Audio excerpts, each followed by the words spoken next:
observe this presentation today. Kind of feeds right into the conversations we're having offline, right? About the right. Everything is integrated. yeah. Right. I really like that whole concept of stepping back and leaning in at different times, and just that sort of cyclical feeling of aligning your career to life rather than having your career be your life. That's right. And I've been listening on just a little bit of a different note than this, but very related to. Are we broadcasting? Yes, we are.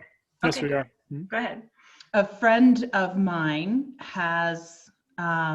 is in treatment and recovery from breast cancer, and we have a group of about 12 of us that girls that hike and drink wine together. Not at the same time, but so this support network has come across this book. Go ahead, I'm sorry. Called Anti-Cancer Living. And it's this whole kind of unbelievable statistics about like 1 in 2, this is America, 1 in 2 men and 1 in 3 women will be expected to have a cancer diagnosis in their lifetime. Like there's just this huge proliferation of it. And so anyway, so it's talking about the importance of prevention and the reality of it and how the medical community is not still bought in to the fact that you actually have a role in fighting cancer with your lifestyle.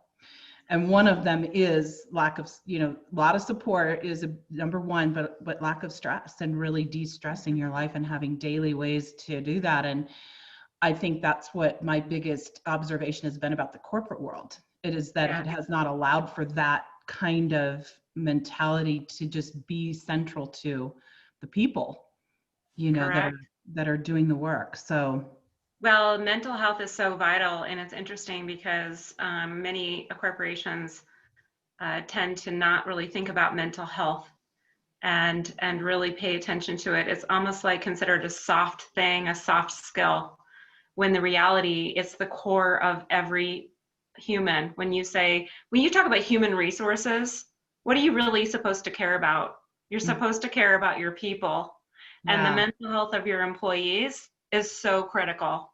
We just and want it's not left that we're brain. crossing the line and getting involved in employees' personal lives or their personal circumstances or why they're having mental struggles or challenges, but I think we need to open up the taboo of talking about it. That's right. Yeah, that's right. And just thinking this kind of compartmentalized process of thinking about, we just want your thinking brain. We want your left brain. We don't really want your feelings, your emotions, and your, creativity too much unless we want it, but that's where a lot of that integrative medicine is going. And it's just fascinating to me to be listening to this book and the stories behind it and how much diet and lifestyle drive your personal health. But to think that, 2 of the 4 people sitting here likely or will have or would be subject to a cancer diagnosis, that was just stunning to me. I had not realized how prominent it's, and it's growing like 70% over the next couple of years, and it's growing now, of course, beyond Americas, as people adopt our diet, not smartly. No. Well, as interesting as I worked with healthcare systems that all talked about the Thrive and all talked about the helping employees with health and well-being. And in my experience, I wasn't really seeing that was truly happening. That wasn't truly happening with frontline nurses living it. Who were extremely stressed and physicians that were extremely just suffering health-wise. And that's why I started my company, Rocky Mountain Health Advocates. That's why. When you talk about my why, it's because traditional healthcare, it needs to transform. And employers that take care of the well-being of your employees, we need to be on the leading edge of transforming that. And I think even now more than ever, our society and our employees are expecting that. Or they're expecting, what employer can you do to really help my family, my well-being? The fact that these statistics show that cancer and disease is going to be as well as all this other, health related issues, we need to really think differently about how we take care of our employees. Right. Absolutely. So yeah. this is so timely right now. I'm so proud of us for doing these forums and providing this free resource to our audience. It's been great. Mm-hmm. Yeah, I'm glad that that people are participating and getting involved and making a difference. That's great to see this really catch on. So I'm excited for today because I have my snow boots. So yeah, Look, wearing my Colorado hoodie. There's 5 inches of snow on my ground this morning. Yeah, so our listeners out there, if you haven't heard, Colorado's going through a little bit of a Frankenstein moment. I think we had 2 days ago, or 2 days ago, it was like 90 degrees weather, and it was just funny. I was listening to this. I saw this this person post on this video of their Alexa device. And they said, Alexa, what's the weather like? And then it says that today we're going to have a high of 90 degrees and a low of 32. And we have a winter storm warning coming in effect for the next few days. I was like, jeez. It's incredible. We are hitting all kinds of records here on September 9th of 2020. It's a very interesting year. Yeah. I can certainly say that currently we have a lot of fires going on. There's apparently 4 major fires here in Colorado, and I just pray that some of the snow and moisture really helps with the firefighters. And thank you for those of you on the front line protecting those communities and people during the fires. So hopefully this moisture really helps a little bit. Yeah. Mm-hmm. I know that when I was driving through the state, I was on the road for a good several hours going across Colorado, and there was smoke the entire way. Yeah. I kept on thinking, oh, we go over this mountain range and hopefully it'll thin out, but no, it was just smoke. No, it's literally raining ash. It's almost like a volcano went off. Yeah. Mm-hmm. Even out here, where I'm way out east, and it's raining ash out here too. So definitely clear skies today. Well, cloudy. Yeah, because that's what the snow. There's a good friend of mine has 2 kids who are smoke jumpers. They that's what they do is they go fight fires. They jump in, and she says she learned from that journey that fire changes weather. So 2 million acres burning in California definitely is affecting snow patterns in Colorado. Yeah. Definitely. Yep. Well, I would just say also today, it also changes your mood, when you go from dramatic hot to dramatic cold. And I think you reminded me yesterday, Lisa, take care of your health right now, because Right. when those dramatic temperature shifts happen is the time you get sick. Yeah. So it's good to take care of one another, check in. Yep. Yes. One of my employees is not feeling so well, so I actually decided to send them a DoorDash certificate. Nice. That's great. So that they could feed their kiddos and their family while they're not feeling so well. So that was kind of cool to try out. I got an app on my phone and sent a DoorDash. I'm not trying to advertise them. I'm just saying that there's all kinds of meal things out there that you can promote. But that's great. I mean, as a benefit to provide, I mean, that's what I often think of that particular benefit when we're asking our employees to travel. And and perhaps they're not on their dinner duty as they typically are, and so it helps the spouse out if they're at home, or if they're a single parent and they get sick like that. I mean, it's definitely something that's going to help the situation. Well, speaking of, we are going to get going, and we were talking about career architecture today. So welcome everyone. We are so happy to have you back. We are just thankful that you are still part of our team, and we've been rocking along with our People Strategy Forum and formally the HR forums since the end of March. So we just are so excited.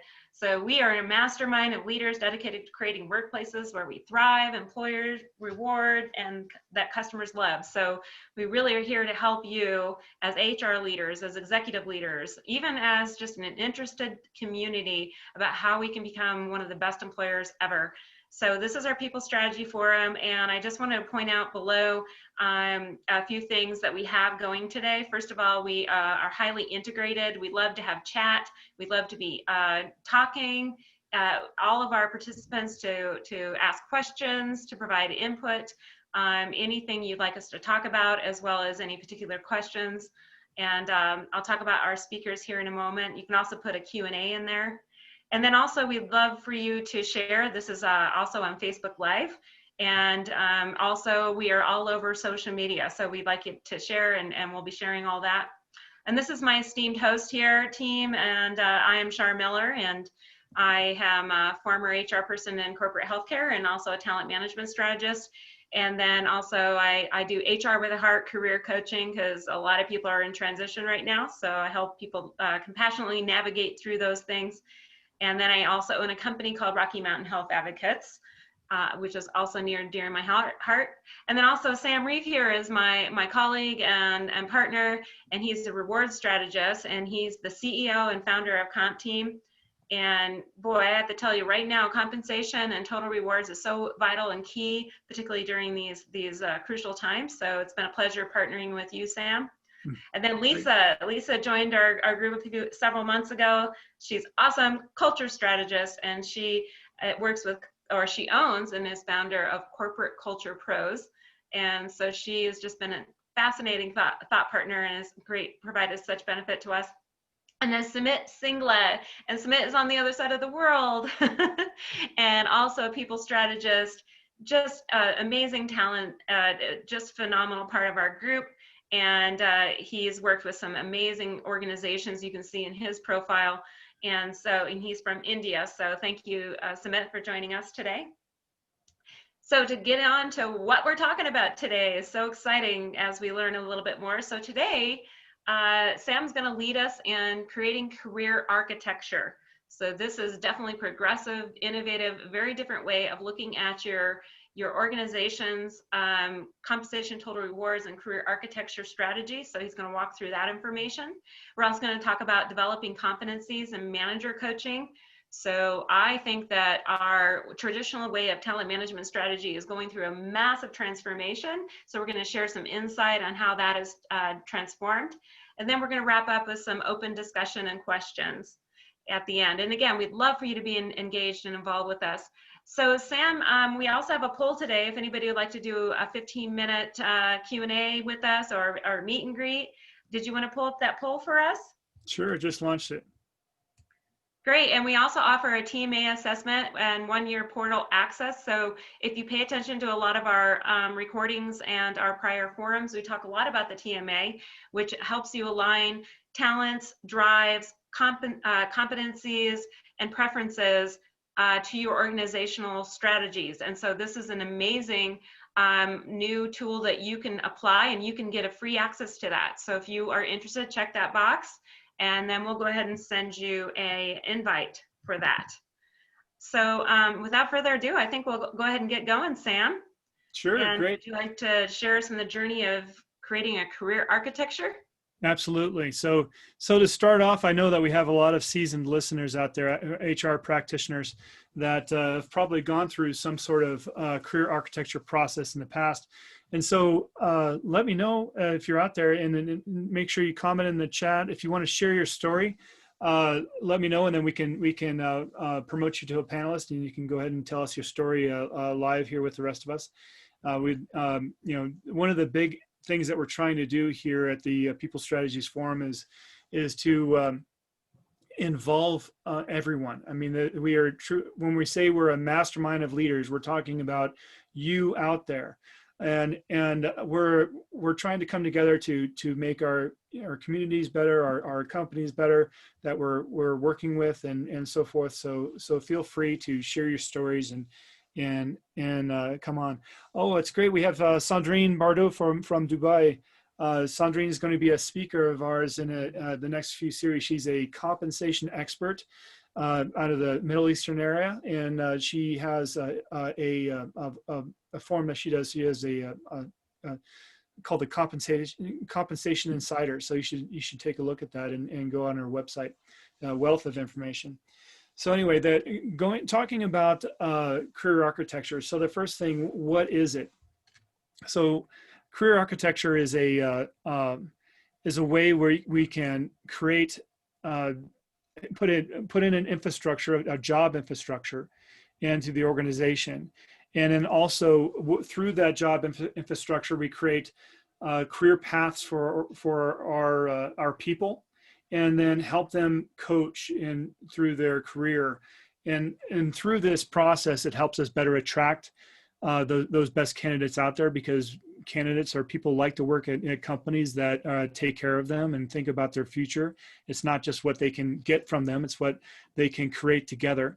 And then they like to stay at those companies when those companies are investing in their development and want them to improve and be better professionals and so forth.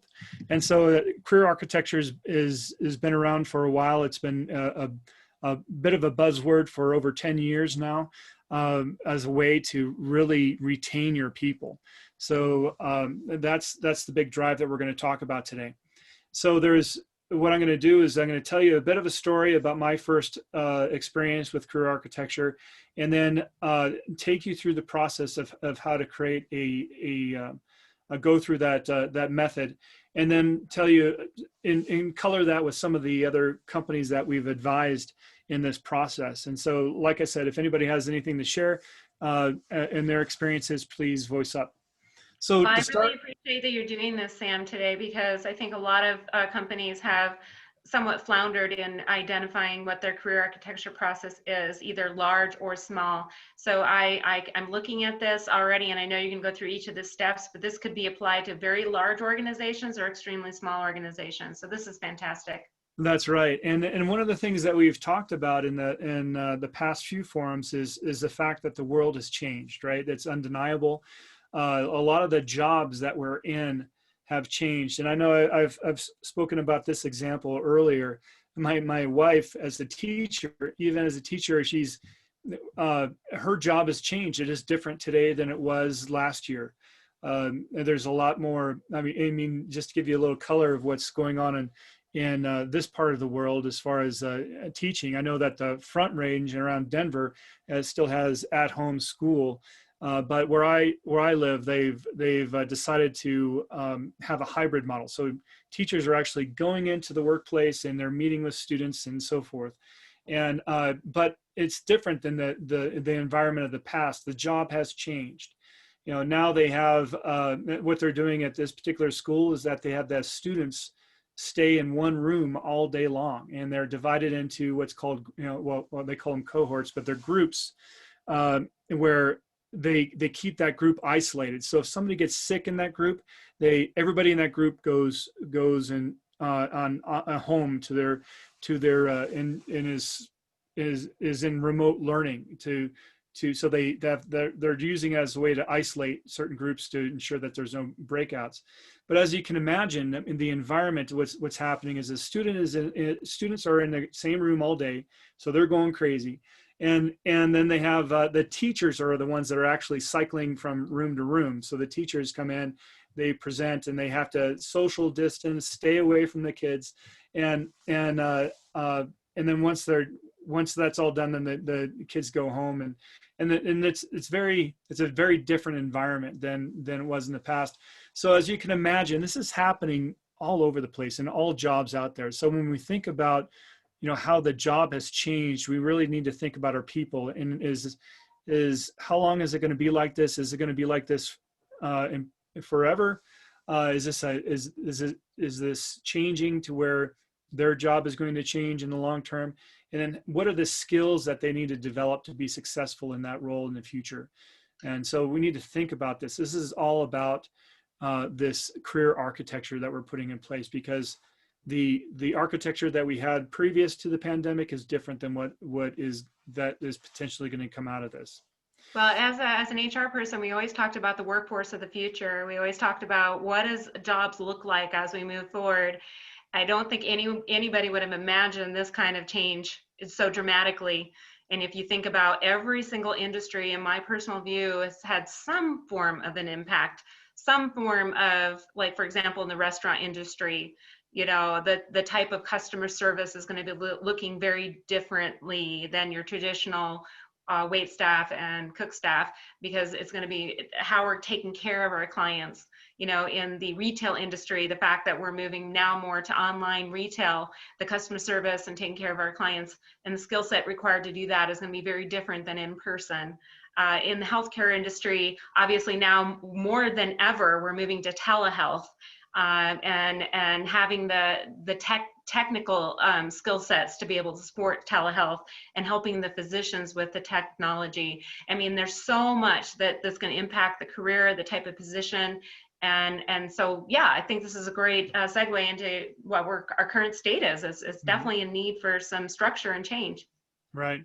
So I'm going to take you back and tell you a bit of a story. This is pre-pandemic, about my first exposure into the career architecture world and guiding a large company through this process. And so it started with a division of Barclays in San Francisco called Barclays Global Investors about 15 years ago. Now, this company, they developed, I mean, they're a bunch of brainiacs, right? They're very academics and very smart people came together to put together some investment vehicles in the asset management area. And so this investment vehicle you've probably heard of is called the iShares. So it was developed several years ago. And when those are exchange traded funds. And so it was a very innovative alternative to mutual funds back in the day. And so this division of Barclays started out with about 500 to 700 people when I joined them, and they were rapidly growing because of this this new product. And so in a period of less than 5 years, they went from 500 to over 5,000 employees, and then went into the financial crisis hit, and then they went into they got acquired by BlackRock, and so the organization went over there.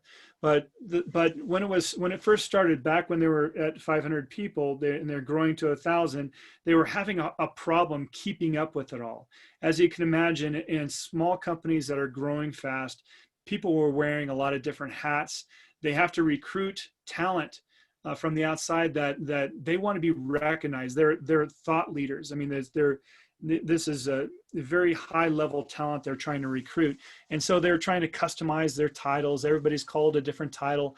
Everybody's doing a little bit of a different job and so forth. And as a result,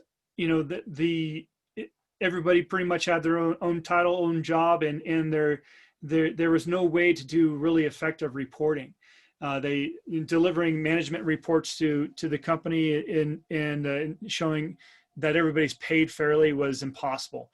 Nobody could identify the difference in the jobs. It was difficult to benchmark the jobs effectively because there wasn't good documentation.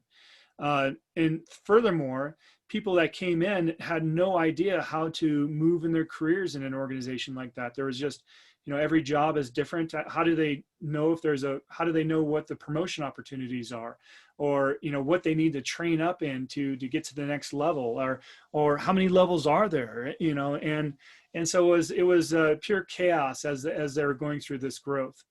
Now, like a lot of other high tech companies and at that time, the big thought was, okay, be flat.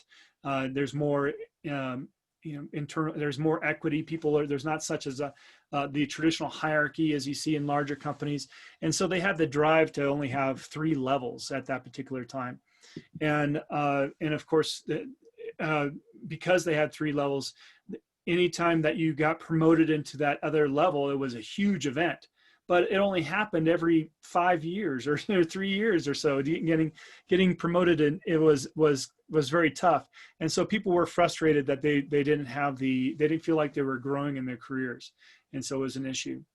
And so they had to do something, and they decided that they were going to implement career architecture, and this was one of my first exposures to this. And so what happened? That I love your story, because I know so many other organizations have very much the same struggles and pain points.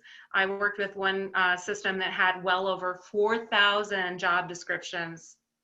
And every week, our compensation analyst was receiving a new job description and constantly writing a new one and a new one and a new one. So literally, it was almost like every person had their own personalized job description. It's just creates a lot of chaos. So it's interesting how your client here, just hearing more than just the job description, how it really rippled and affected the entire organization, which ultimately may have affected their bottom line. So this is very interesting. Yeah, and I got to tell you, it's not an easy sell to influence your leaders that this is needed. I mean, they see the chaos and so forth, and they're worried about running business. Everybody's running as fast as they can in every different direction, and nobody has the information that they want. It takes forever to get a report built, and because you have to slice things out, slice and dice things out in an Excel spreadsheet, and to deliver a report to people.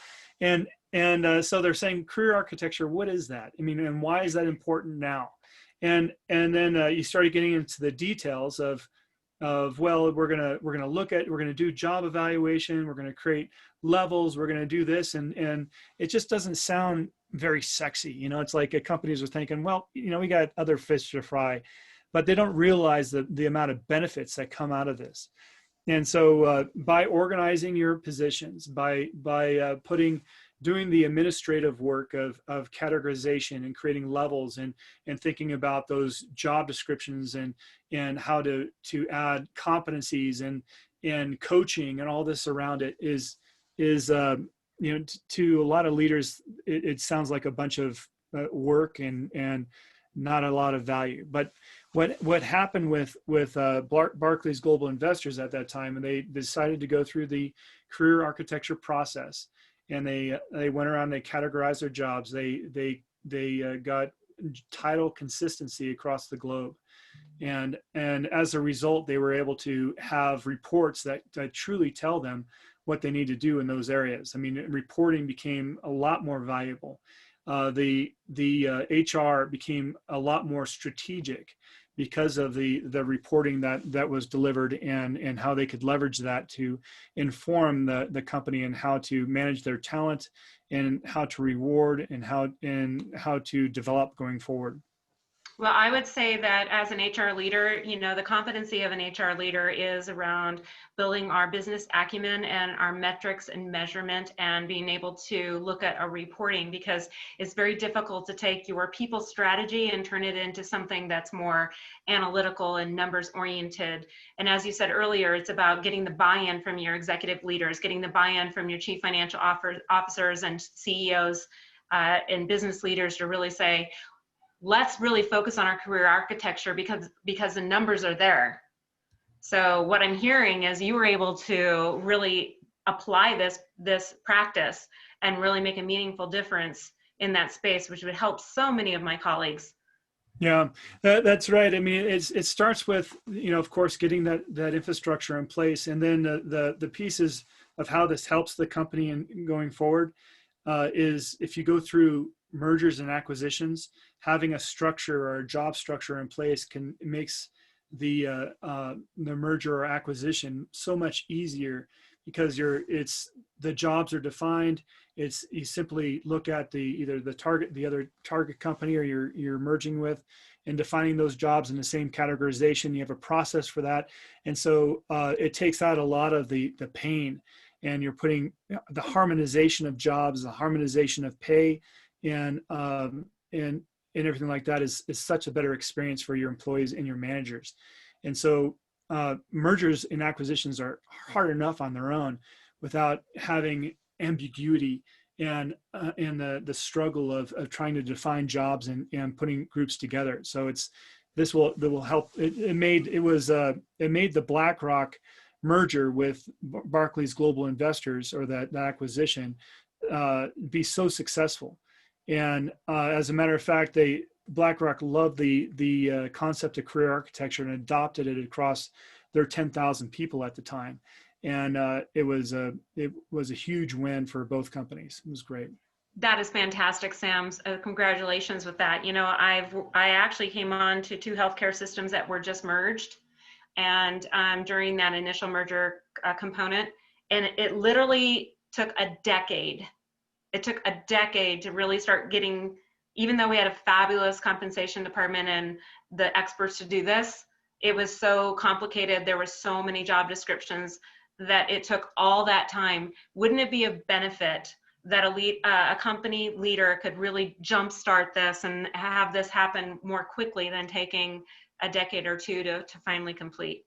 Yeah, that's true. And for Barclays, it actually took them, for this division, it took a little over 2 years, or about 2 years. So a lot of companies saying, well, geez, that's just a lot of time. It can be done faster. But and I'll tell you that, and through this discussion today, I'll go through some of the roadblocks that happen that really drag out the process. And so if you're thinking about doing this in your organization, you'll know that ahead of time. And so I'll give you a quick flash on this. One of the biggest time wasters in the whole process is title consistency and dealing with titles.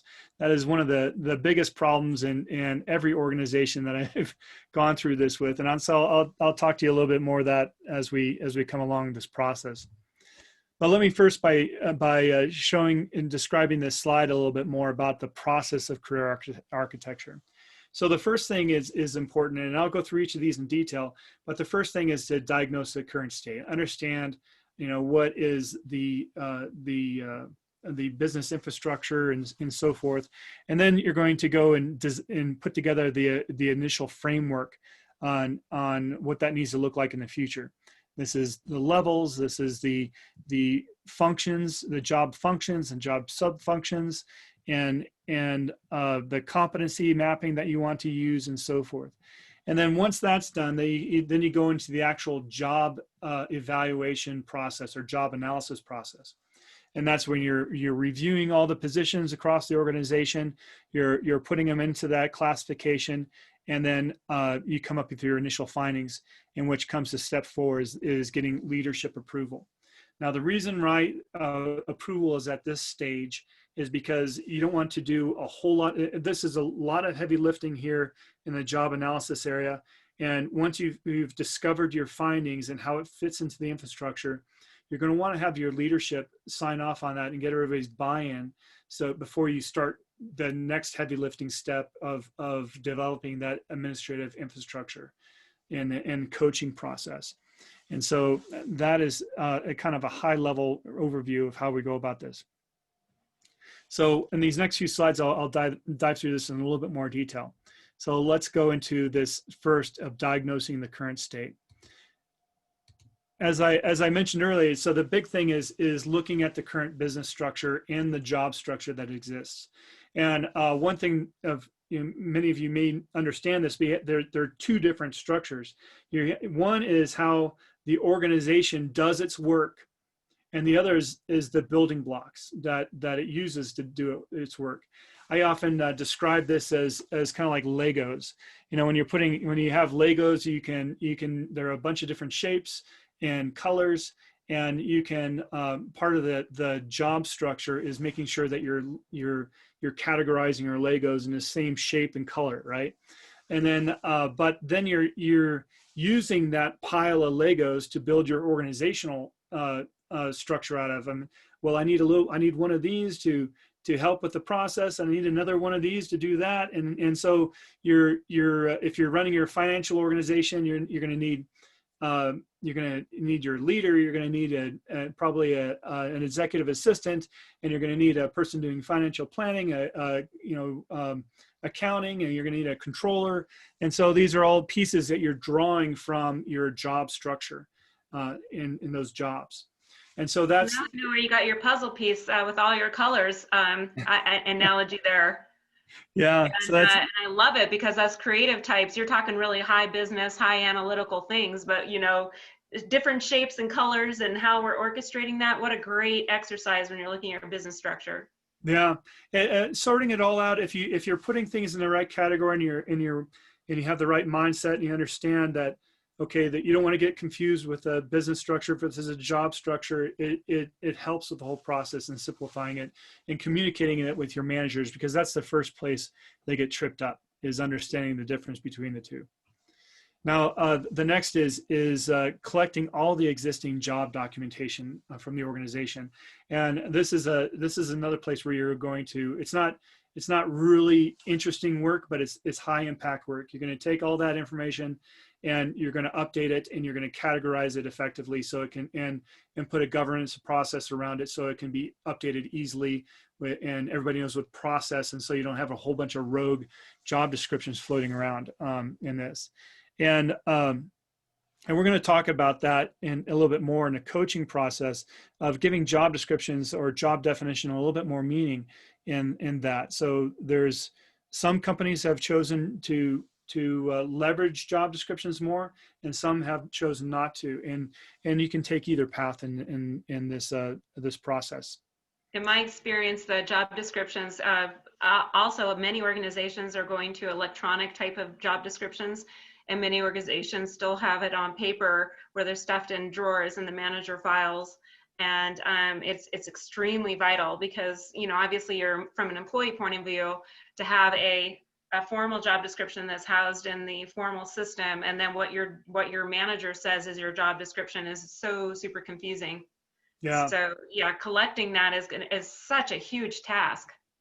Yeah. And so we need to understand that there's job descriptions that are for the job, and then there's the role that a person may be on your team, and they may be wearing multiple hats, doing two jobs at once, a hybrid position, and they may require different types of training and development, and so there can be a customized of job duties that they may have that is theirs, but it's separate from your job structure in the job documentation that comes from that. Keeping that separate keeps it pure, because you got to think about the future or growth when you're hiring the next person for the role. They're not going to be doing the same mix of duties as this individual.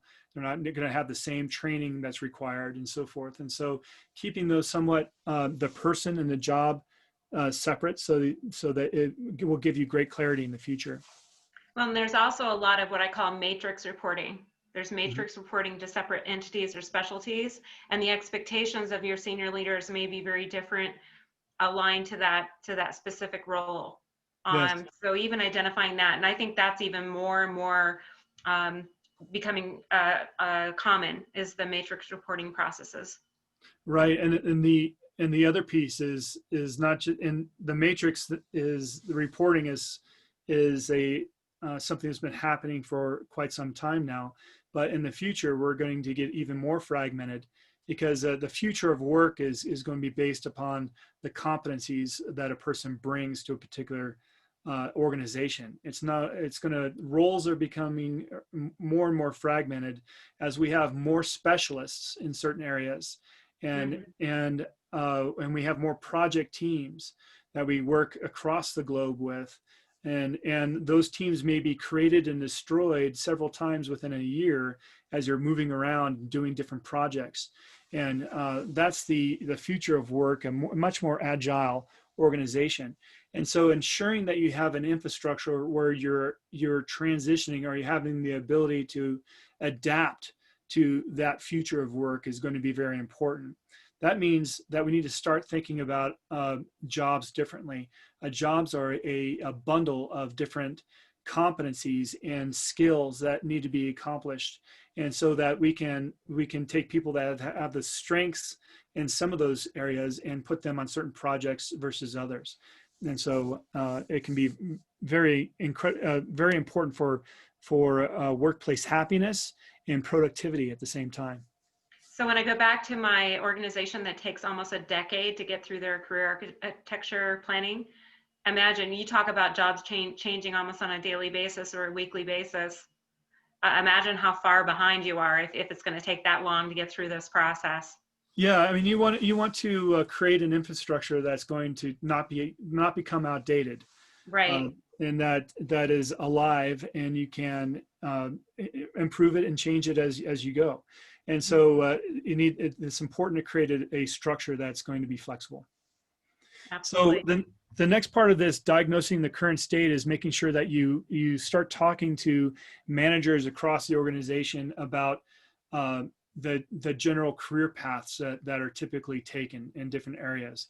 And so, and this is a very revealing exercise to understand how agile thinking a lot of your managers are. And it gives you an ability to, as an HR leader, to say, you know, put a little check mark saying, okay, I need to give so-and-so a little bit more coaching about agility and job agility. Because you'd be amazed, and you go into your organization, you talk to certain managers, and they are ingrained on thinking only ladder, you know, upward, you know, the movement up the scale. They don't think about, you know, how you can leverage competencies across the organization. So, Lisa, yeah, hi, Lisa. Hi. As you're going through this next piece, Sam, when you're talking about like how you actually structure the roles within different divisions or departments, Meredith Mathesy is asking about how does this all work in a non-hierarchy, non-matrixed organization, like a truly flat organization. So bringing in some examples of that too, because I've been curious also about that. You know, if you're like what you guys were just talking about, the ladder, you know, there's this mindset that if you're not on a ladder, you're not as valuable. And yet there's a lot of people that are not cut out for leadership. They're just not, right? And so addressing that to some extent in an organization that's got a lot flatter structure. Mm-hmm. Yeah. So in Meredith's, to answer Meredith's question, in organizations that are more project based, that are flatter, it's not as much about the job or the tasks as it is about the capabilities of the people in those roles. The competencies that they bring. So in situations like that, we're thinking about, okay, what are the unique skill sets or competencies that each individual brings, and what is necessary across our organization to leverage those pieces. And so, like in a traditional organization, we're thinking that we need finance, we need operations, we need you know, leadership, and there's sales and customer service, and those are all those traditional categories. And a lot of small companies, it starts with the owner is doing everything, right? And then they have to do all those jobs. And then as they start, that owner finds a great candidate out there, and that candidate might have a mixture of this and that. And so they need to almost design the job around that. But what's really important about that candidate is the competencies that they bring, the skill sets they bring, that, you know, maybe they know a little bit of finance, and maybe they know a little bit about a customer service. And so it's more about those pieces that they bring, and not the job that they're in. We don't want to ignore part of their skills just because, you know, we only have a finance job available, and, you know, the customer service, we're going to hire somebody else for that. That's inefficient, right? And potentially causes frustration in an individual that had so much more to deliver to the organization. And I just want to say, hi, Meredith. Thank you for joining us again. You were a former speaker of ours, so thank you for joining us. And I just want to say it's also about the culture of your organization. You know, the culture of the organization, I think Sam was talking about last week, as far as every single position in the organization is of value. It doesn't matter if you're emptying the trash or if you're the astronaut flying on the moon. You know, every single one is of value. So during the coaching around competencies, capabilities, and support, every individual needs to know that they provide value to the team. And like Lisa, you're the culture expert. You understand this. It's how can we embrace this new alignment, that we are not just about hierarchy, we are also about all career mobility all throughout. In fact, this goes to our next slide, career mobility. This is a great book. Yeah, so I'll tell you about this in a minute. But yeah, you're exactly right there, Shar. I mean, it's about, we have a couple of TMA experts. So we have Andre Bloom on as well, the international TMA lead. Hi, Andre.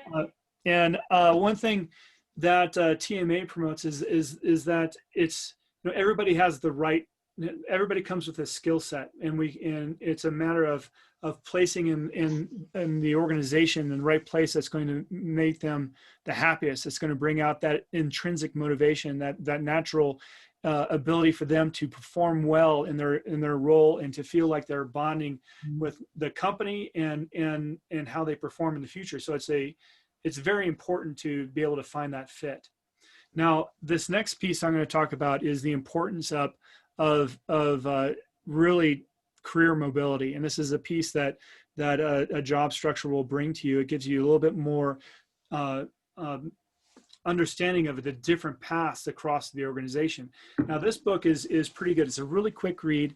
It's Up is Not the Only Way. I mean, it's taking you away from the mindset of the career ladder to showing more of more opportunities across the business. Now, the mind shift that needs to change here in traditional thinking, managers often think that, well, the only way that we're the go-getters of the organization, or those that are on a leadership path, or those that are really showing their worth in the organization, are moving up the ladder. That's the mindset that is stuck in a lot of leaders' heads. But what I would challenge everyone out here to think is that it's not moving up the ladder, it's how you contribute to the organization. How are you going to evolve as a professional to contribute more to the organization that is going to deliver value to the people around you and your customers and society as a whole? I absolutely love this. So I've applied this in my own company, very much so. And it's been great to use the TMA method to really analyze the competencies and capabilities. Up is not the only way. A lot of our representatives are not interested in management. I mean, they're absolutely great at their advocacy role, their sales role, really have no interest. But it's interesting because I even have been guilty of assuming that somebody was going to be a great manager. And then it was wonderful working with Andre as we were talking about the TMA results of one of my employees. And quite candidly, she was not necessarily interested in management, even though I was trying to pigeonhole her into that. But what's interesting is she loves training and development. She loves doing recruiting. She loves dealing with a different type of service that can really serve our company in a very different way. And she loves coaching. Whereas another individual was a great sales rep, but had a passion around compliancy and federal laws and how to assure that, and things like HIPAA, things that are not the most glorious things to look at, but this individual loves to research. So eventually we developed a role like a management administration and compliancy. And this individual is thriving and a great addition to our team and is providing service and support. So that career mobility is fantastic. And the other thing is that some of our individuals want to develop some skills and maybe go back to school and perhaps leave our company in a few years, which is totally fine. Go to school, bring your skill set and your expertise to our organization, and we're going to support you when you exit and transition out of our organization and support that endeavor. And that actually only leads to engagement, commitment, and really wanting to be part of our team because they know that we believe in their career mobility and that we care about it. And also my last point is that some of the leaders that I supported would get a little bit, they would want to keep their talent. They were very much like, I don't want my talent to leave, and assume that my employees are going to stay with me forever without this awareness that no, this talent is probably going to go to school or transition or get a different position elsewhere. And that's perfectly okay. It's very healthy, but that's also a change of culture. Yeah. If we don't allow our people to grow in the way that they find that's meaningful to them, they're going to leave. And if they do leave, we need to make sure that they have a positive experience, like you said, Shar. And if we want them back, we better keep in contact with them. And if you have a positive experience like that for the people that leave your organization, and not feel like they're betraying the organization or hampering you or creating a bad experience, then you'll find that you'll have a champion in the marketplace. They will promote your company. They'll say it's a great place to work. Yeah, you should go there. And matter of fact, if you are truly a great company, they will come back after seeing how other companies are ran elsewhere.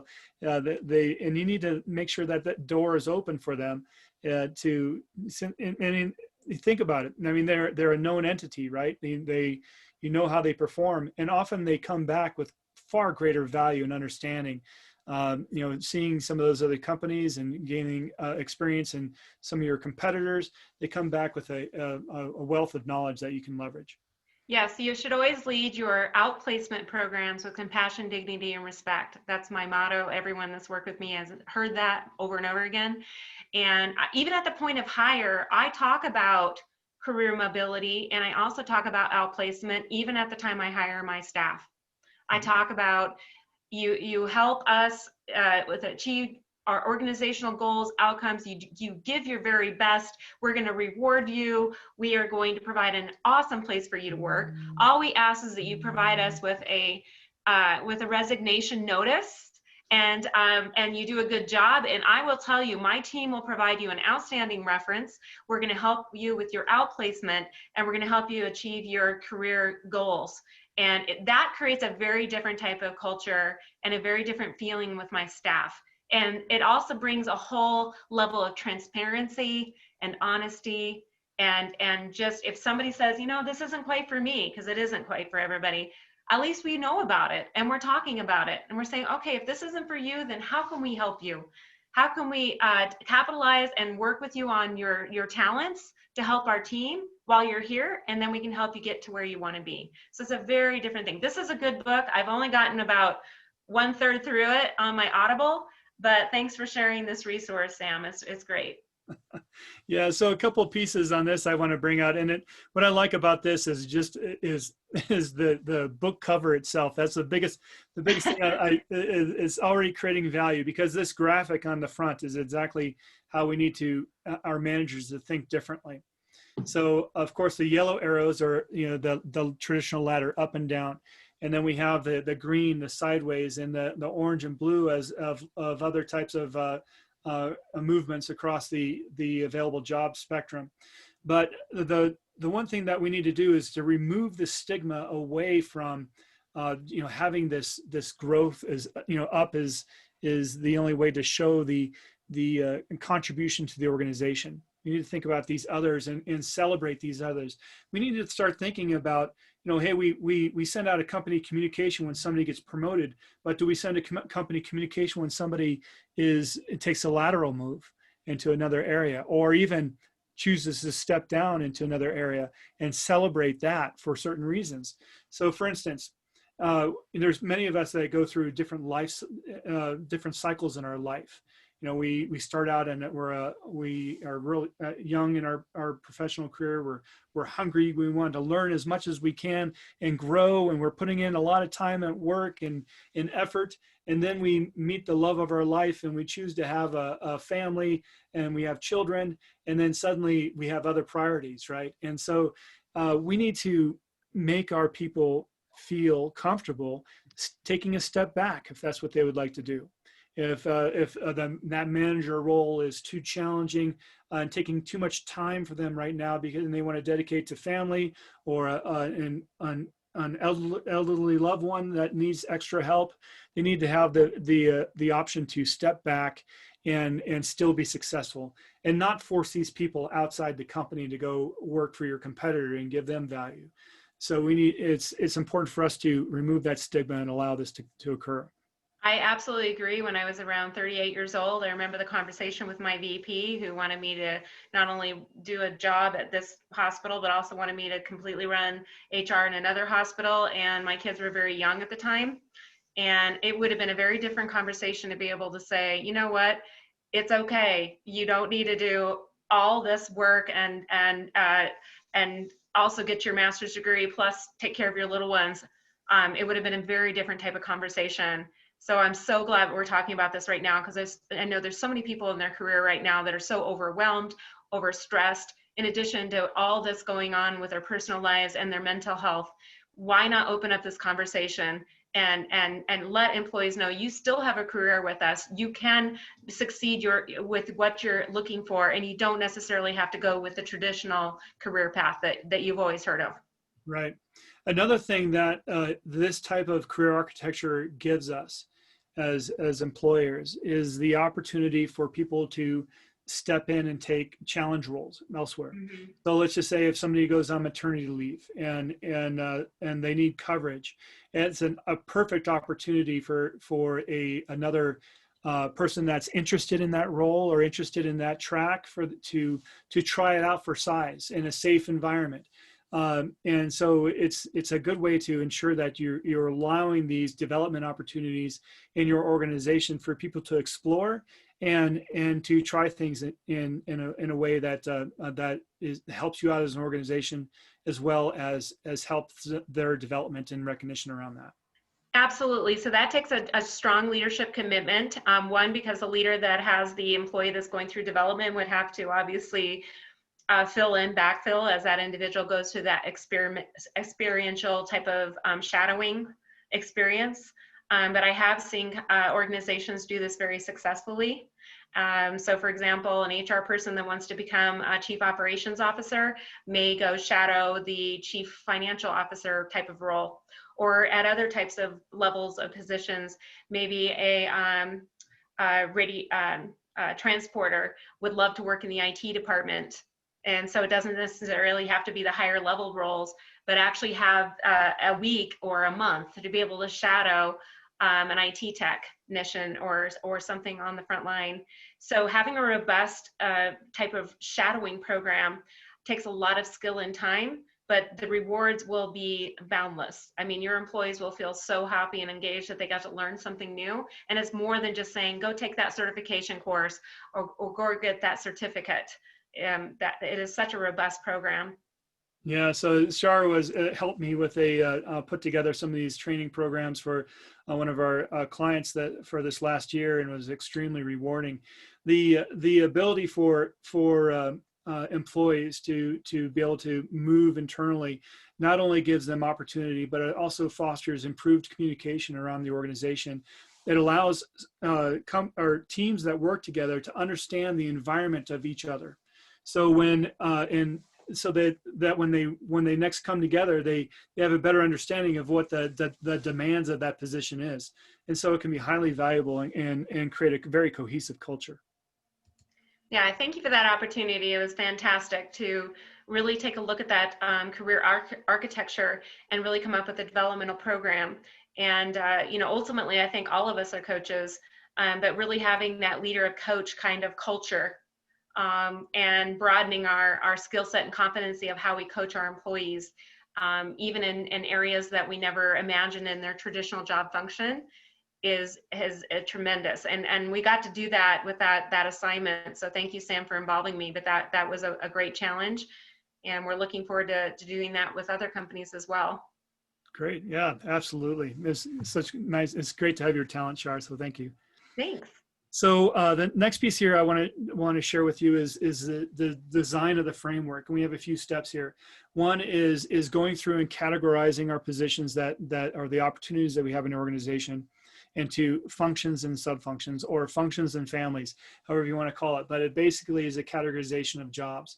And the next is to level those positions and make sure we understand the different scopes and skill sets and competencies that are required as we look at different levels. So what this brings to us is a fair and equitable infrastructure that not only that jobs are leveled appropriately or have the same responsibility and impact on the organization, but it helps us with better reporting.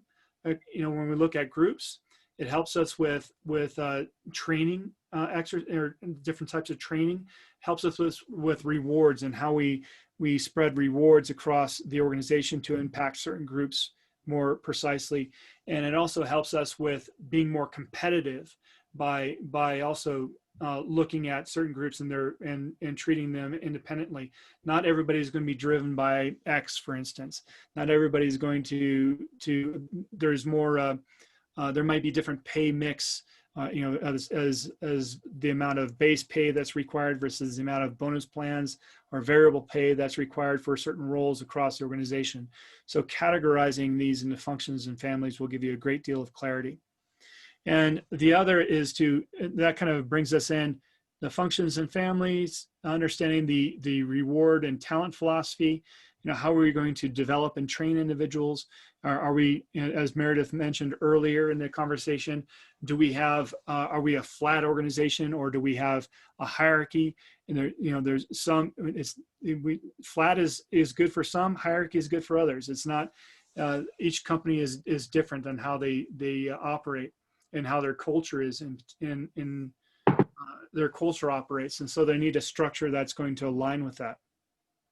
Are they in a matrix organization, or do they have pods where they have project management organizations? So there's different things that are going to determine what is the best structure or design that is necessary.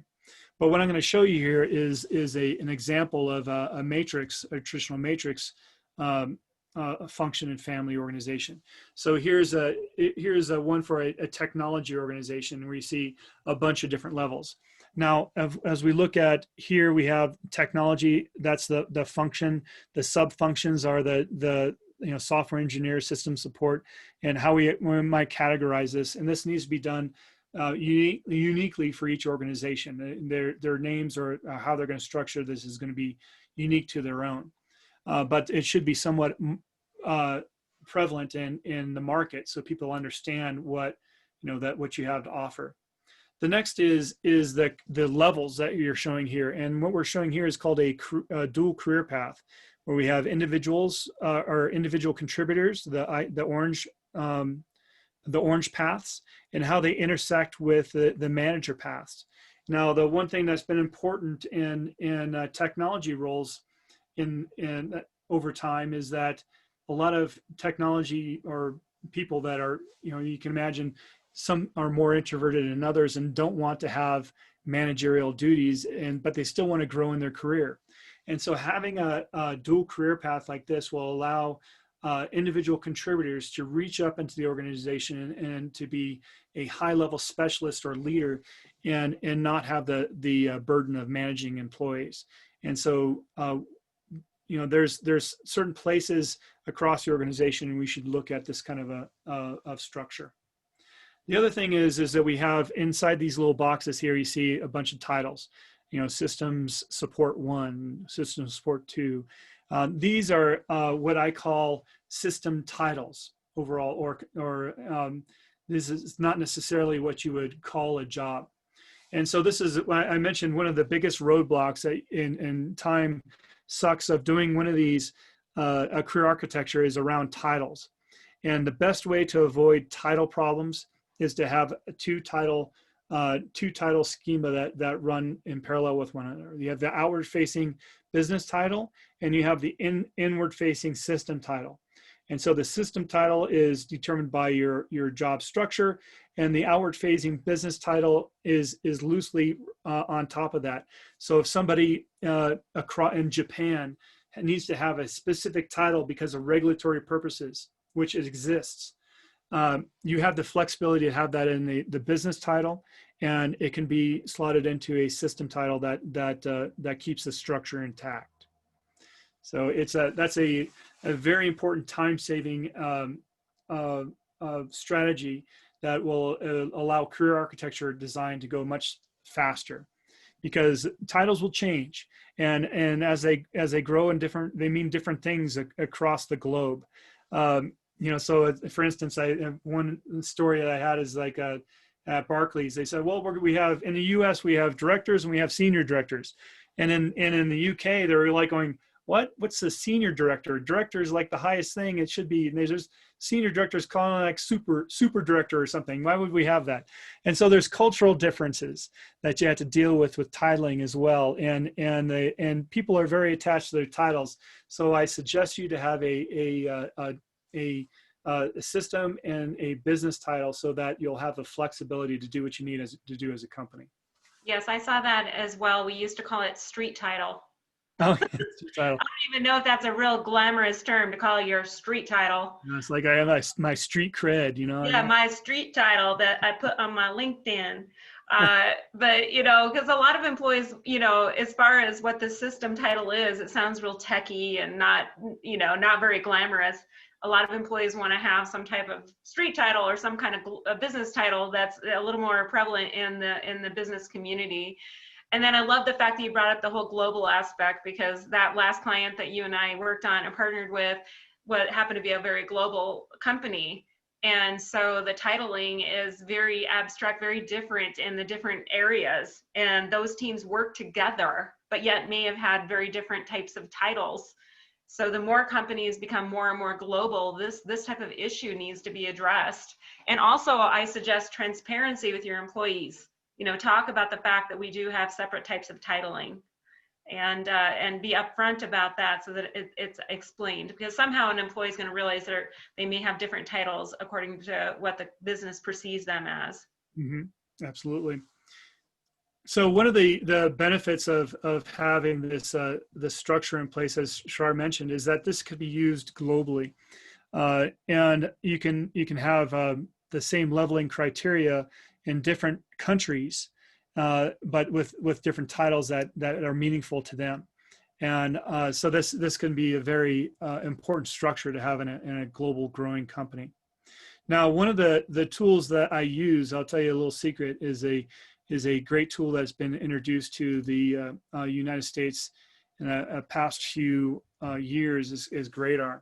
And Gradar is a job evaluation tool, and they're growing into a lot of different aspects and compensation management as well. But one of their great benefits is the way it categorizes and levels jobs, and it uses the point factor methodology that you might have heard from, that was developed early in the 50s.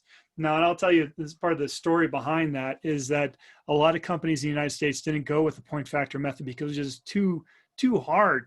You know, it's too complex and so forth. But with modern technology, you've taken all the complexity out of that, and I'll show you what that is in a minute. But anyway, so the next step of doing a job evaluation is where all the heavy lifting happens. Now, when we look at our organization, the first thing that we talked about is that we need to put together a framework. And so right now in a lot of organizations look like what we're seeing here on the left side. They have a bunch of jobs that are all mixed together. We need to bring some order into this. And so we created our functions and families in our levels, which are shown on the right side.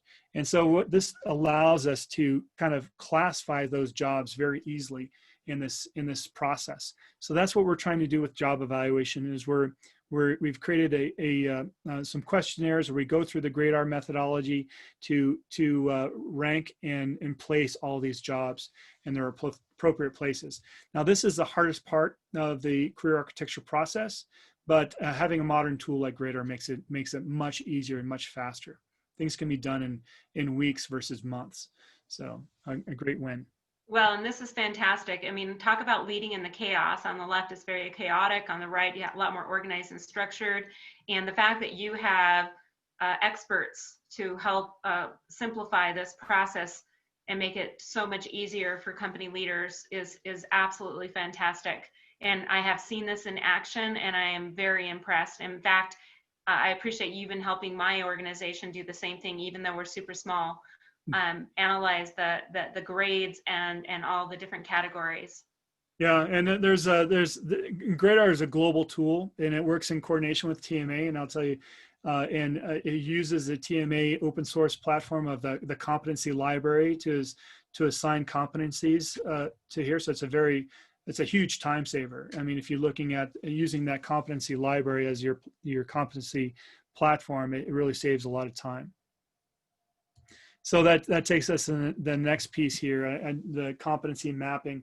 And I do recommend, I mean, the best tool out there, I believe, for this is that they can leverage is TMA, and it really, it helps because those competencies in the competency library have been time tested on a global scale. And so staying with that infrastructure will address just about any job, or I think any job out there. So very powerful to do that. Well, and so, I have to say, as a seasoned HR leader, I've been doing this for many, many years. And it's interesting when to have a tool that quickly and simply comes up with those recommended I mean, I could probably come up with the competencies that I think are relevant to my job titles, but to literally this tool, I can put in the type of position it is, and it basically comes up with these things. So for example, here on this visual, it says competency for a manager. So you could sit here and think about, well, yeah, leading teams, communication, giving feedback. Wait a minute, no, these are the things that are very impactful. Business orientation, coaching, conflict management. It automatically comes up with those types of competencies that we would want to select. And what I love about this tool is that I also can then send this tool to get feedback from the key stakeholders to say, okay, we've selected these top competencies. What do you think? Do you think that these are of high relevance or low relevance, or what is the most important to you? So it's a well-rounded feedback about the competencies that we select for each of the positions. And it's super easy. I'm talking, it takes maybe 5 minutes. And it has been just an amazing process to go through to build these profiles. Yeah, and then I got to reflect back to the first time I did this back in Barclays. There was a lot of heavy lifting. I mean, all this was manual. You created these paper frameworks and a paper process, and the fact that we've gone through this software revolution over the past 10 years has brought all these solutions to the market. And just think about the 360 process, 10 years ago. I mean, that was tough. It was expensive and hard. And now it's just a matter of, okay, who do you want to match to? Here's your people. Boom, it sends out, they get the questionnaire, they fill it out. It can make it really simple and very lightweight. So leverage the tools that are out there. I mean, there's a lot of great ones, and there's definitely one that fits your culture. Yeah, it works really well as long as your employees are familiar with what this process is about. If they have their own TMA assessment, they have already experienced this, and the leaders have seen that for their own talent, their drives, their capabilities, and their interests, and then be able to give feedback for the competency profile for a particular position immediately, and then to have the open and dialogue about it. So literally, I've experienced in my team, we sit down as a group, and for example, this particular example, what do you think about coaching for the competency of the manager? How would you like to see that applied in this organization? What kind of coaching are you looking for?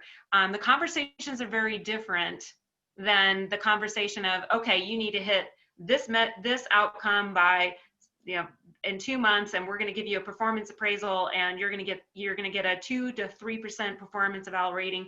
I mean, employees will tune out. They don't want to hear that anymore. They really want to hear, how are you going to develop me? How are you going to support my goals? How are you going to listen to me? All of those in this particular example, and this is just one job title.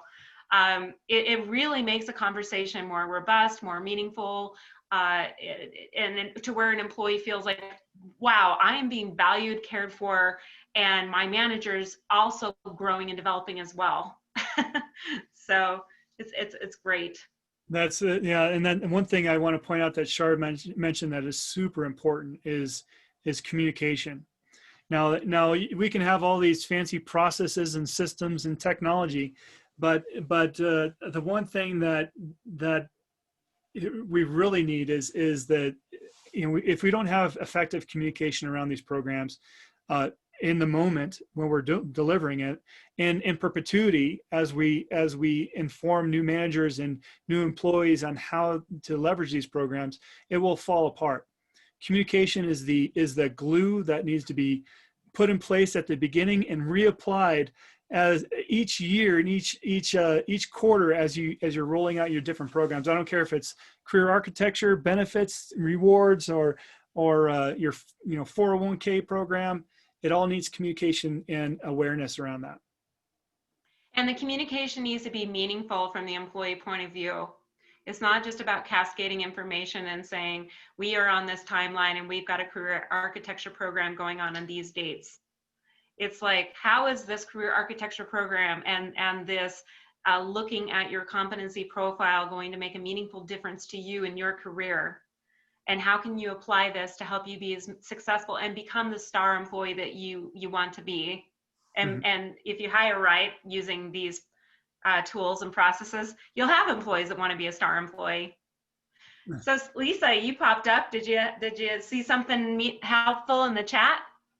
Yeah, there's a few questions here, and I just thought I'd throw some of them into the mix, Sam. And I'm not sure how much more you have to present, so I was wanting to just kind of let you finish that flow. But we are shortly after 11, and I know some people are going to have to drop off, so I wanted to just get a few questions in play. Katie Martin asked, "What would career architecture planning be a process or tool that could be used in preparing for compliance with the Equal Pay for Equal Work Act?" Oh yeah. So what happens? So equal pay for equal work, especially in Colorado, that is coming in. That's a good question, and that is coming into effect this January. And unless something changes, and who knows when in this year anything can change, but it's a great program that is going to allow companies in Colorado to look at fair pay across the organization, especially on a gender perspective. And so career architecture being a way to categorize your positions is very important to that process, especially this job infrastructure here. Because what this will do is it'll allow us to say, okay, what if you're in for instance, if you're a software engineer, how, if we're looking at this entire group all together, we know that there's a variety of different levels in competencies that are required to do this particular skill set. And if we look at them all together, of course, there's going to be huge pay differences, right?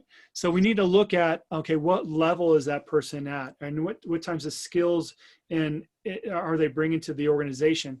And so having this framework is very important.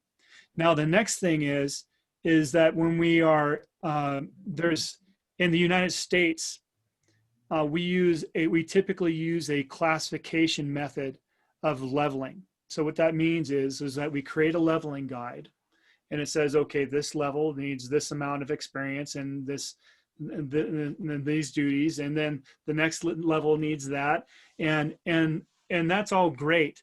But is it good enough for fair pay? That's questionable, because somebody has to interpret that wording that we put in there. And there's a lot of discretion on how to apply, put one person in with this level versus next. So that's the reason why I recommend the GRADER tool for fair pay type of applications, because it uses much more of a structured, scientific or data-driven method. So let me show you really quick. I got it.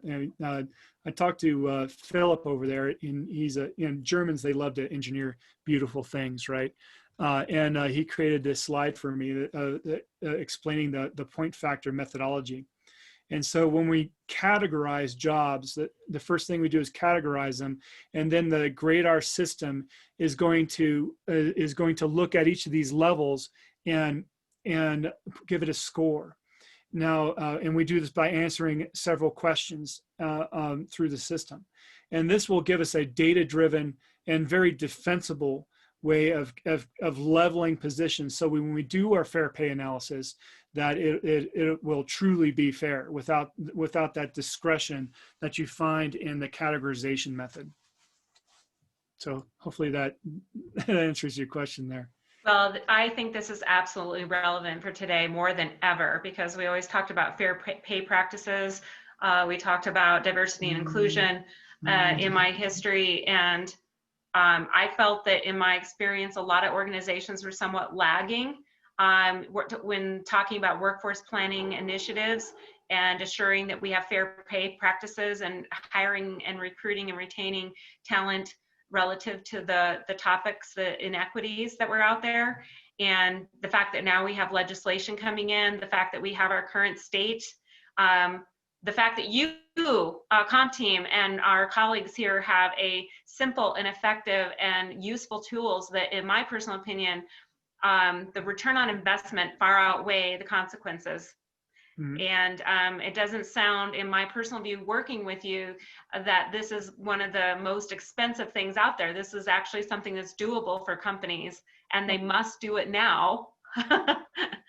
Yeah, I mean, it does take work. Some of the systems around this. I know Great has their enterprise version is like $6,000 a year. It's very inexpensive, and there's a lot of great tools out there, like I said. So it's very affordable. Of course, going through this process, it depends on how granular you want to get. You want to look at the career architecture pretty at a high level, get that job structure in place, do your fair pay analysis. I mean, all that kind of stuff it can be pretty lightweight and inexpensive. But as you start getting into right now we've gone through all up to this leadership approval and just doing the job analysis. The next piece on how to customize this is really developing that internal coaching process. So like now we have this brilliant structure in place of jobs and so forth, but how are we going to leverage this in the organization and create a coaching process around this? We talked about the assignment of competencies and so forth, but the next thing is how do we drive managers to actually use this? And so I have an example I can show you here. Go ahead. And so I was going to say that in my experience in larger HR organizations, that even your own HR organization is very siloed. So you have the compensation department, you have the employee relations department, then you've got your HR business partners, and then you have your learning and development departments. And I think what comes to my mind is that siloed effect of not, integrating the philosophy of coaching and development into your career architecture is sometimes extremely complicated. So what I see here is that you're about to give us some ideas of how we can integrate that to reduce that silo effect. Yeah, absolutely. So let me just bring you through just an example of a coaching process and this is also aligned with the pay process, because as we look at our journey in a particular role or position, and when we look at the pay scale we would like to start at the low end of that pay scale, and when they enter the role, unless they're fully developed when they enter that role. But if they're brand new to the role, they haven't done it before, we need to have them the ability to grow through that position and become an expert over time.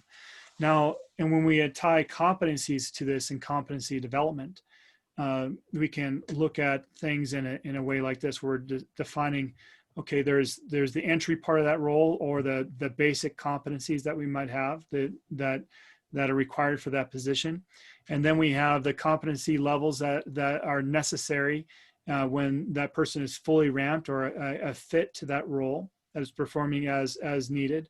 And then as they even develop those competencies further, they become an expert.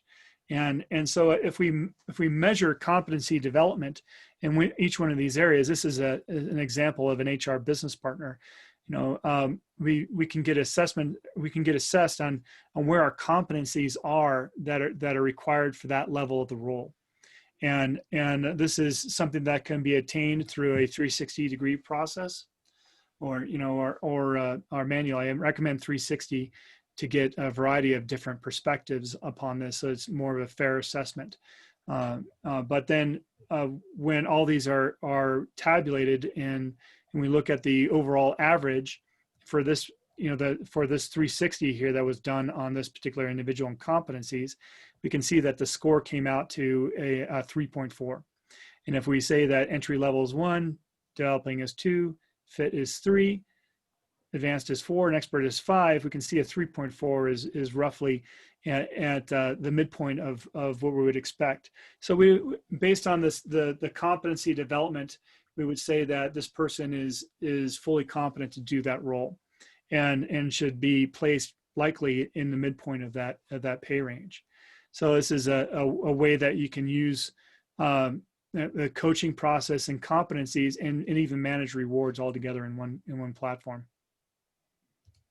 Well, this is something I think is very advanced. In my experience, I haven't seen anything as robust as that type of program, particularly as a former HR business partner. So that's an excellent tool. So it sounds like Comp Team can provide that.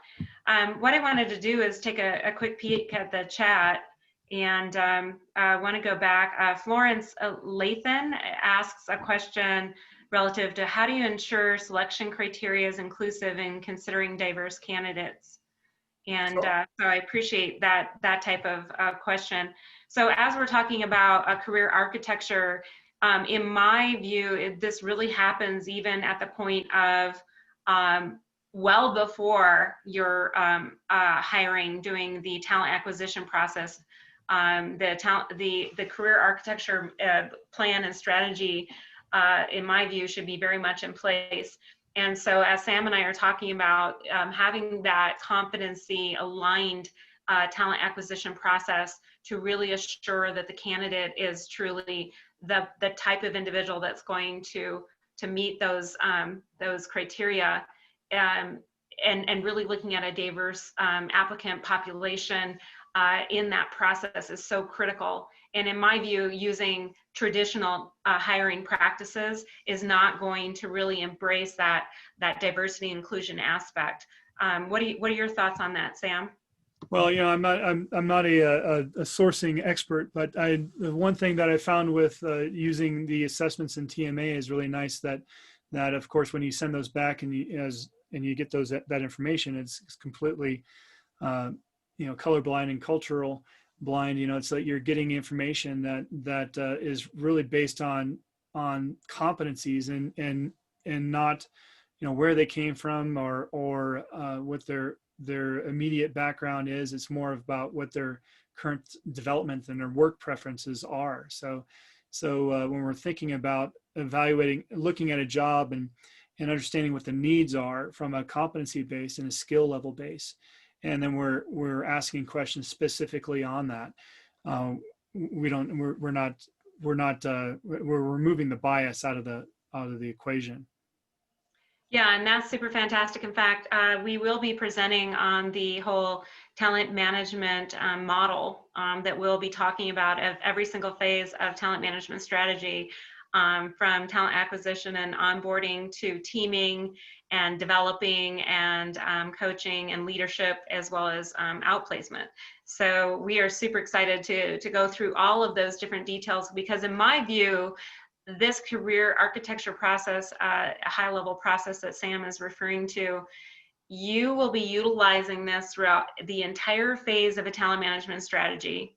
It will apply in every single aspect, from your entry-level type of position to your advanced type of professional positions, or perhaps leadership positions. And having this framework is going to be very interesting, and we could go into each of these types of topics in great detail. Lisa, did you have a thought? Did you see what was happening in the conversations? So I wanted to just bring up that, I think it's related to this, that Florence had brought up another question a little bit earlier. If the goal of leaders is to leverage competencies, how does that impact the job analysis and skill requirements when recruiting for these roles? Oh, the job analysis. Okay, so if they're leveraging competencies, so when we're looking at, so this is really interesting, and this is the reason why I like the TMA tool is that when we think about a particular job, for, you know, it could be financial analyst or whatever. We think a lot about the tasks. Well, they need to do this, they need to do that. And then, but if we're in an organization that has jobs, and we're saying that, okay, well, we don't want just any financial analyst, we want the best for our organization. So how do we identify that? Well, what you can do is if you give the TMA assessment to your top performers, or the people that in that job that are exhibiting the type of behaviors that create social cohesiveness in the organization, and that professional cohesiveness, and that are really driving performance for your company, you want to replicate those types of individuals. And understand what competencies that they have that are leading to that behavior. And so by doing that assessment and evaluating them, you can understand, you know, what that secret sauce is and recruit for it. But that is not saying that you want all the same people. That's another thing is that when we look at the TMA method, it looks into, learning style and the types of style, even though that you might have certain strengths and competencies that are aligned. We're all different people. And when we come together as a group, we're offering different benefits. And so it takes that in consideration as well. So that if we're looking at somebody that is a conceptual learner or is theoretical, we can look for somebody in the marketplace that might be on the other side of that equation, so that when we bring them into the team, they expand the team experience and have them be deeper thinkers, or think about things that are more innovative. And so that's a great way to leverage competencies, work preferences, and those drives together. So I have to say, I've tried this already, and it's been absolutely fantastic. I've already done a career competency profile for my positions, and being able to apply that into my interview questions. And I would just want to do a plug. I love this. My team knows this. This is a free app that is called Career Coach. It's a TMA Career Coach. It's free. And this is just absolutely fantastic. I love this because, one, I was able to identify the competencies for our health advocate position. I was able to go to a competency library and be able to find, for example, one of the competencies of my employees is around assertiveness.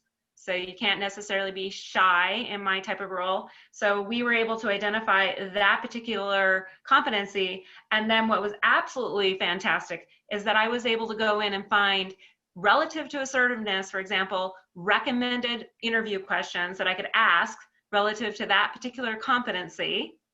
And with this particular app, I was able to find developmental activities, particularly to use in their onboarding and then throughout their career. So, I mean, we are giving away free resources right now. And thank you, Andre Bloom and your team with TMA, because we can apply this. And what the beauty of all of this is that when you take something like this with this particular tool, you've got Comp Team that has the compensation analytical brainiacs like Sam and his team. And then you got the creative types like me, the talent management strategist and the people strategist with Sumit and with Lisa, and we have many other team members that you can find on compteam.net. You actually integrate all of this expertise together. That is an amazing combination. How do you get compensation, talent management, culture, people strategy, and be able to apply it like a tool like this? And we have it, I'm sorry, I'm getting on a soapbox. This is all for free. This is actually for you. It is on compteam.net. And I do recommend that you go back and listen to some of these prior recordings, because we talk about talent acquisition, we talk about outplacement, we talk about coaching and leadership. We have so many colleagues out there, and now it's all coming together with Sam's career architecture discussion to really put the meat to what we really need to be focused on. So anyway, that is great. But we are starting to wrap up here and getting towards the end. Just want to also mention People Strategy Forum. Please share this. You're going to see that we are on LinkedIn, and please LinkedIn with us and share. Also, we're on Facebook Live. Please share that with your colleagues. You may know of a small business, a CEO, an HR leader. And believe me, I've been an HR leader on that island trying to figure out the talent management strategies that I had to present to that executive team in the boardroom.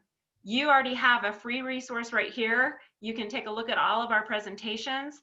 Also, take advantage of the poll and take advantage of those 15 minutes. You can speak with Lisa, Sumit, Sam, myself, and any of the prior speakers, as you'll see in some of the prior forums. And then we really encourage you to take that TMA assessment. Live the experience of going through that assessment. It takes less than an hour. It's about 45 minutes. We ask you to do it non-interrupted and give it a try. And then talk to us about how you would apply this to your actual work experience. So any final comments, Sam? Yeah, one thing that I want to mention, next week we're going to be talking about succession. And we're going to have two great speakers that are going to be talking about the topic from different perspectives. First, we're going to have Lyndall Larkin that is going to talk about preparing people for management responsibility. Now, this is a big failing point in a lot of companies, is that they throw people into the management role, or they just want to see what happens. But, you know, we really, if we want this to be successful, we need to enable our people and give them the tools. And so he's going to show us how to do that. Also, we're going to have Randy Haken, which is, he is going to be talking about developing leaders for social responsibility of tomorrow. And so, you know, he's a big advocate on helping children across the world with special programs. He's going to talk to us a little bit about that. He's going to talk to us about coaching leadership to be able to have a broader mindset, a social mindset, so that as we have more socially responsible companies. See, I mean, it's incredible the amount of expertise and talent that we're bringing on. And I also encourage, if you are interested in speaking with us and being one of our guest speakers, we encourage you to let us know what your expertise is around people strategy. And we'd love to do a meet and greet with you and learn more. We'd love to invite you into our community. And we plan to do this ongoing every Wednesday, 10 a.m. Mountain Time. And you can tune in from all over the world, right, Sumit? Even in the middle of the night. Oh, absolutely. I think we've had people from all over, so it's not just me. We do have participants from all over, and it's a great learning journey with everyone. Yeah, we appreciate it. So, and if you can't tune in at 10 a.m. Mountain Time, feel free to listen. You know, put on our program when you're, you know, if you don't want to watch the news and the depressing aspects that sometimes you hear with the news, put us on in the background. It's great to listen to before you go into your meetings, and bring some thought-provoking ideas to the group. So we really appreciate it. Yeah, absolutely, and take advantage of the poll that we put up with the 15-minute consultations. If you wanted to just shoot some ideas around or whatever, just we'll set up some time there. Sam, can you just put up the poll again to take the assessment? People are asking about that. Is that possible just in the last couple minutes? Yeah, I think that, well, the thing is it's ongoing right now, so it's up. So if on your screen, if you can click poll at the polls at the bottom, it should pop up, or it may be hiding. But if I actually, it's the running. First selection is the free TMA assessment, Leah. Yeah, or you can simply just contact any of us, and then we'll make sure that we can get you. Can you put up the screen with your email, Sam, so that people know how to email you? Oh, you know what? I think I messed up. That's okay. So you can find us at compteam.net. That's COMPTEAM.net. And you can find us, and you'll notice that there's an email that you can email. I think mainly Sam and his team will respond. So if you do have any follow-up questions, and what we're going to do, I saw a lot of robust chat going on. So we're going to go back and follow up and reach out to you and make sure that you get your questions answered. Mm-hmm. Yeah, and that's another thing. If you just want to, if you can't find the poll to put in to sign up for the TMA, just drop your name in the chat and say that you're interested, and then we can we'll make sure that you get the assessment sent to you. Great. So we're going to wrap up now. I just want to thank everyone for joining us today, and I just want to encourage you to take care of each other and be safe. Be strong and be the voice. Be the voice and talk to your senior teams and help make a difference for your employees. Right now is so relevant as we take care of one another. So thank you so much for joining us this week, and we look forward to seeing you next week. So thank you very much. Take care, everyone. Thank you. Bye. Bye, everyone. Thank you.